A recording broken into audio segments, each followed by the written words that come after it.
Hi everyone and welcome to Trades of the Week with myself and Keith Sullivan. And today we are going to speak about something very major that has happened in the market. We are going to speak about a specific blockchain that are on the verge. They have a big win in the court case that they're in with the SEC. It is looking very bright for them. But not only that, they also are actually going to work together with Ethereum in a way. And it's looking very bright for this specific blockchain. And in today's episode, you will find out more about that.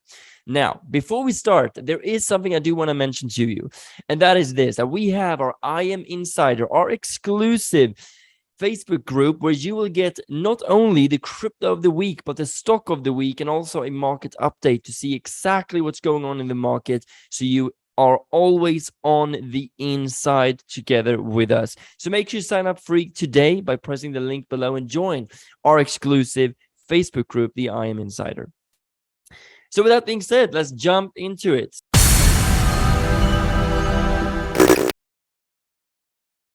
So why don't we start with our buffaloes to just look at what is happening in the market and what has happened. And unfortunately, looking at Shake Shack, it really shook us out of the market by going up, just tapped our stop loss and then went back down. So that's a loss of 1%. And that is just how the game is played. And no emotions. We always will earn or we will learn. We've been in this for quite some time here as well. So that's very unfortunate, and that's not a moo, but a boo. Not great. So that being said, let's jump over to the next one, which is Rider System, which is actually 1% in profit at this point. The ticker for this is R, or Romeo. And we have the stop loss at break even now to make sure we don't turn this into a losing trade in case the market turns.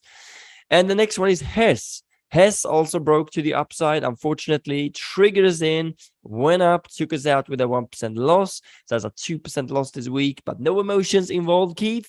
So that's not a moo, but a boo. Not fun. And before we also are in looking at SEDG from last week, just ranging, we're looking for this to jump up now.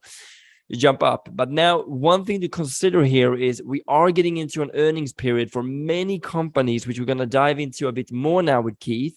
But just make sure you look back at the company and see what have happened in the previous earnings. Has it gapped a lot? Has there been really big movements? If the answer is yes, it might be worth canceling the order because that leaves a lot of uncertainty in the market. But that being said, Keith, what is happening in the market? Right. So in the market, Dennis, we've got an interesting couple of weeks ahead for ourselves. So what actually happened last week? Now, as you said, we have a lot of earnings coming forward. And I think it's around 70% of the S&P 500 will report their earnings by the 28th of October. So in a few days, we're going to have about 70% of earnings already being reported. And yes, some of the earnings are still negative due to inflation, narrowing margins, but it is lower than analysts expected, which is actually better. So they're beating expectations, which is given a positive outlook on what is actually happening in the economy. Now, with that being said, we're also seeing positive outlooks in the labor market where we're seeing increase in non-farm payroll, so increase in job creations. And also last week, we saw a decrease in unemployment, okay, so jobless claims. And it was actually lower than analysts expected, once again, showing a strong labor market. Now, naturally, everything looks all amazing. It looks all rosy before the midterm elections, which is actually on the 8th of November, I think, this time.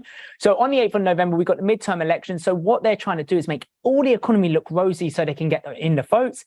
And then we'll probably start seeing revisions on the likes of non-farm payroll and jobless claims. Now, with the revisions, they are expected to be negative revisions, meaning we should then start seeing decreases in jobs being created and also increasing in jobless claims. Why do we think that?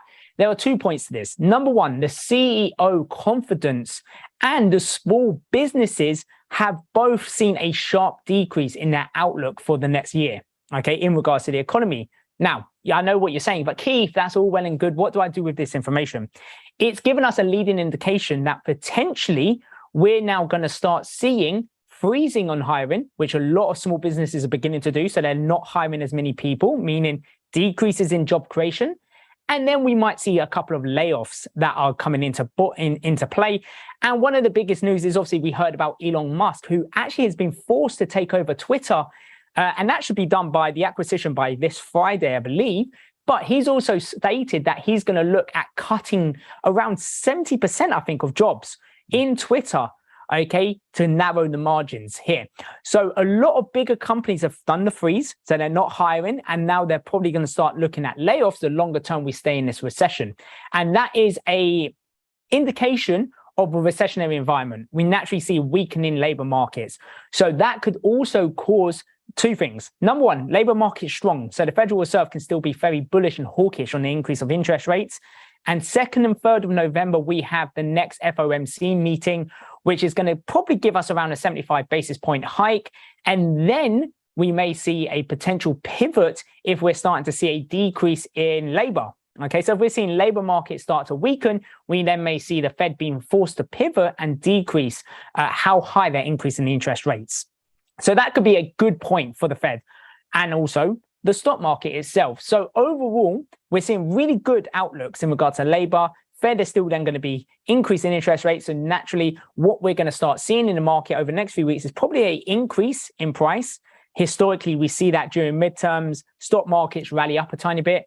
And then during the revision, we'll probably see a bit of a drop in the market. Now, once again, all well and good saying, Keith, I know this information. Thank you for telling me, but what do I do with it? Number one, make sure you are both long and short in regards to Buffalo trading. So you're pretty much hedged in this market. And then also make sure that you are liquid enough for VCAs to be able to buy as the market drops. But also make sure you start taking profits as the market is recovering over the last few days. Okay, because everyone knows how to get into the market. It's all well and good buying a stock, but actually taking profit is the hardest thing a lot of people tend not to do. So make sure you are taking profit on your investments. And the last thing is, yes, we still have earnings coming out. So just be aware of your Buffalo positions. If earnings are coming out, please just make that decision if you're going to stay in the trade or not. Staying in trade near earnings can be relatively risky because we may see increase in volatility and increase in the chance of gapping in the market. Other than that, Dennis, that's pretty much it for myself today. Anything else to add? Awesome. No, I think that's perfect. And one thing, look, guys, you really need to learn this. There's no other way to say this. The economy is not looking at its best. Now, it doesn't mean it's going to be correlated to the stock market, but we know that inflation is high. We know that they've been printing money like crazy. So we know you're losing value of the money you have at the same time as all the groceries are getting more expensive. So in order for you to maybe make sure that you get more money at the end of the day, you need to learn something else, such as maybe properties, but as we do, trading and investing as well, to make sure your money is working hard for you, which is exactly what we're doing. And we can only, of course, share what we're doing with you as well. So with that being said, we are looking at 3 new positions here. So we're looking at Air, AI Air, even though our corporation, even though we are looking at the market might be in the short term, as Keith said, going higher, we want to be hedged. And Air has gone straight up. And we do believe that has good potential now to go back down as well. But we always put a stop order in to make sure we enter when it goes in our direction. Very important. Number 2, we're looking at Array as well, Array Technologies. And looking good here. We have an upward trend. It went slightly below, still touching the line. And now we have some good reversal candles here as well. So if it breaks the candle from yesterday, the 24th, then we're looking to get into this as well. But same here, earnings is getting close. And in history here, we have seen a few big moves here in the market, but not really. It's been to the upside as well, which is great because we look at this as going up as well. So look back and see if it is a bit too volatile for you, then don't enter, choose something else. And speaking about something else, we're also looking at Coinbase, one of the biggest crypto exchanges in the world, having partnerships with BlackRock, among other companies.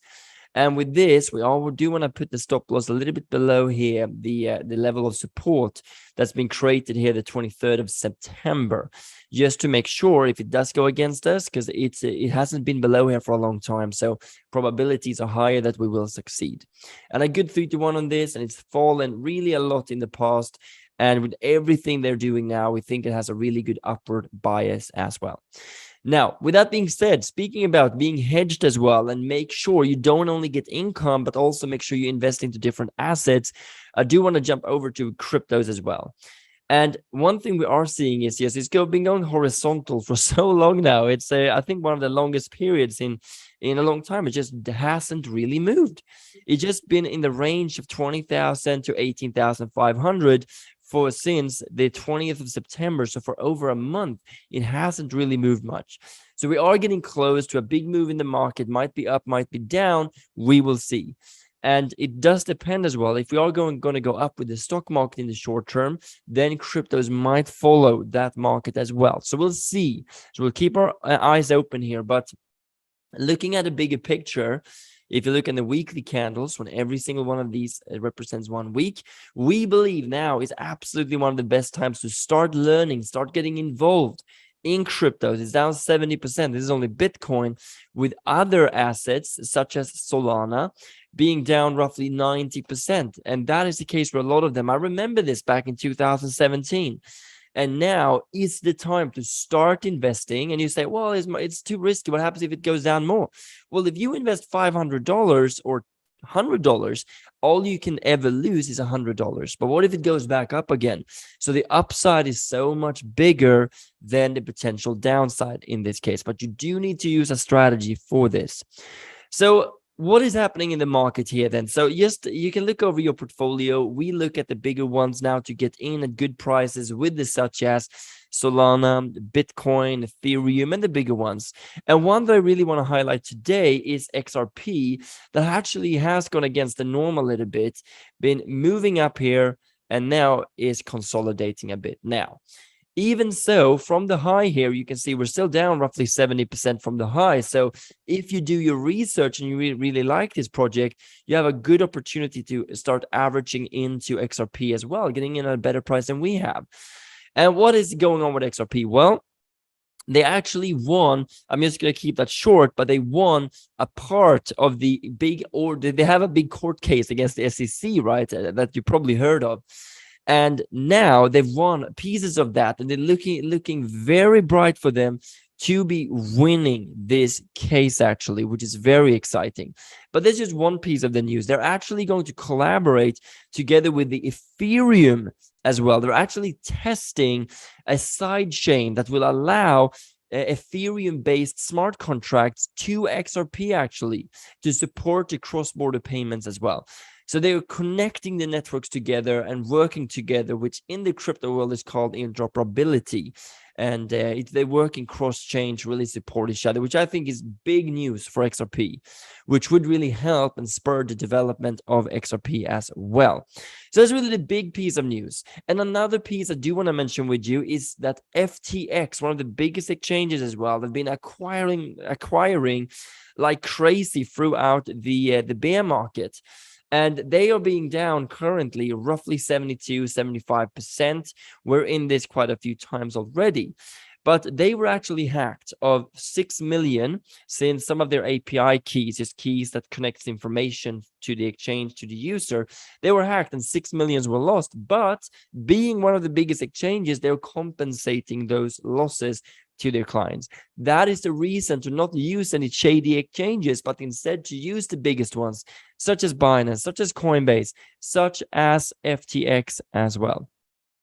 So I hope that makes sense. So that's really the news for the crypto market as well. Anything you would add here, Keith?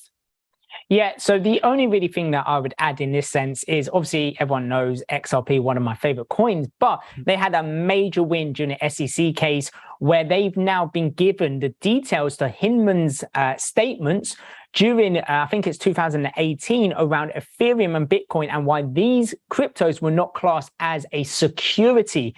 And obviously that's the biggest thing at the minute, is they're trying to deem XRP to be a security and then cause them to missold or have missold XRP tokens. Now, with these details now being released to be utilized in the case, it can give a big leveraged position to XRP on why they are not being deemed as a security if Ethereum and Bitcoin also wasn't. So I think it's amazing news.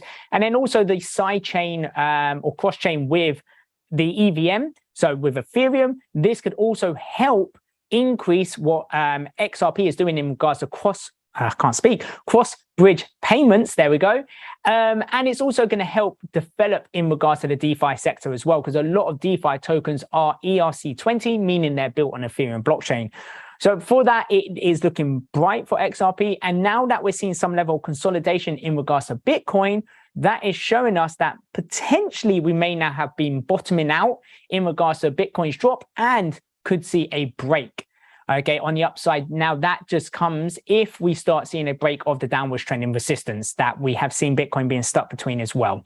Other than that, I would just say carry on following the rules when it comes to crypto. Make sure you're investing into strongest projects as possible and be liquid enough to invest as they drop. So yeah, Dennis, that's all I have to add. Yeah, no, absolutely. And as you see here on the chart, we see that Bitcoin is at a resistance at the moment. We did break through it just momentarily. Let's see if that can be sustained and we can continue to break higher. But yes, we're waiting for that big candle to dictate the way that it's going, at least in the shorter to medium term. And we do think there's an upward bias just because really Bitcoin has been falling down ever since, without any real major rally, ever since November 2021. It's quite a few years now. We are getting tired of waiting. And Keith, he has finally got his crystal ball, and it says it's going to go up. We'll see. All right, so we'll see. But that being said, let's jump over to VCA as well. So just quickly here, the same will happen here, of course, that we went into Microsoft, and it's such a gift to be able to buy Microsoft at minus 35%. So now it's on its way up, and I think we're going to be able to take some profits moving forward as well. There are always a time to put the seeds in the ground, and then there will be a time to take the profits as well. We've been putting our seeds into the ground now for quite a long time. And that's really the only one that has some changes on here. And besides from that, the market has been moving up and down quite a bit without any major volatility in, well, except for down, that is. But so let's see if we get a big push to the upside. I think we're going to be very happy with a lot of these. So trading and investing, right? It should not take 24 hours a day. Just take a couple of minutes, and over time you will make a lot of profits, right? That's how we have played it. That's how we've done it for many years. And with that being said as well, there is one project I do want us to mention here, and that is actually MasterCard. MasterCard is down 20%, and you can see here, usually it doesn't really move that much. Even during, if we look back, during 2020, during Corona, it actually moved down 40%. So getting in the first time at minus 20%, I think is a great time to start investing. So, and you can see here as well, usually it goes down 20%, then up 20%, then down 20%, then up around 20%. So it has a lot of volatility, enough for us to take profit, and we need to be a little bit active. So that's the one we want to add. And the reason being, it's actually shown a growth for their earnings per share there, but per share for 15% per year. It's also actually growing its revenue as well, and actually improved with over 57% over the last year as well, which is awesome to see. So even though we're in a recession, some companies are doing well, which is why it's so crucial to do your own research. And you do need to do that every single time. So that being said, everyone, let's jump over to our results. Keith, are you excited for our results? So excited, Dennis. So excited. We're about to find out. Looking at the results here, you can see that with the Buffalo, we had minus 2%. We've locked in 1%, which is nice. But yes, minus 2%. But we're going to keep going. 60% in 2 years are still fairly good, I would say, looking at the market dropping as much as it has. So we will still outperform the market with that, which is really what we're looking at here, and really making 36% per year as well, or 3% per month. And we're a little bit behind that, but that's fine. We know it's going to play out over time. Now, that being said, you can see the results for VCA, CCA, and small cap. They are unchanged because we've been getting in. But if we get that push to the upside, I'm sure that will change as well. And just remember, by the way, with VCA, CCA, and small cap, we are in a loss on the running positions. Obviously, we're not superheroes in that sense. Keith might be, but I'm surely not. And in that sense, we are in losing positions now. But that's the cool part, that we are in losing positions. We've been investing more, and just you wait until it's time to take profits. Then you will see that really go up, because everything moves in cycles. It goes down, it goes up, right? So with that being said as well, make sure you join if you would like to see more of this, and if you would like to get the crypto of the week, the stock of the week, and also market updates so you can save time and really start to see what we're getting into, join our Facebook group. Press the link below and do it now before it's too late. And with that being said, please subscribe to the channel if you like what you're seeing. Press that like button and the alarm bell to ensure you're getting notifications as well whenever we're coming with an update. And comment below, what are you doing now? Are you panicking or are you investing such as we're doing at the moment? And what is your favorite project? It would be awesome to see what's your favorite stock, what's your favorite crypto, and we would love to support you as well and comment on that. And from myself, from Keith, from our whole team at Investment Mastery, we wish you a wonderful week and we cannot wait to see you on the next trades of the week.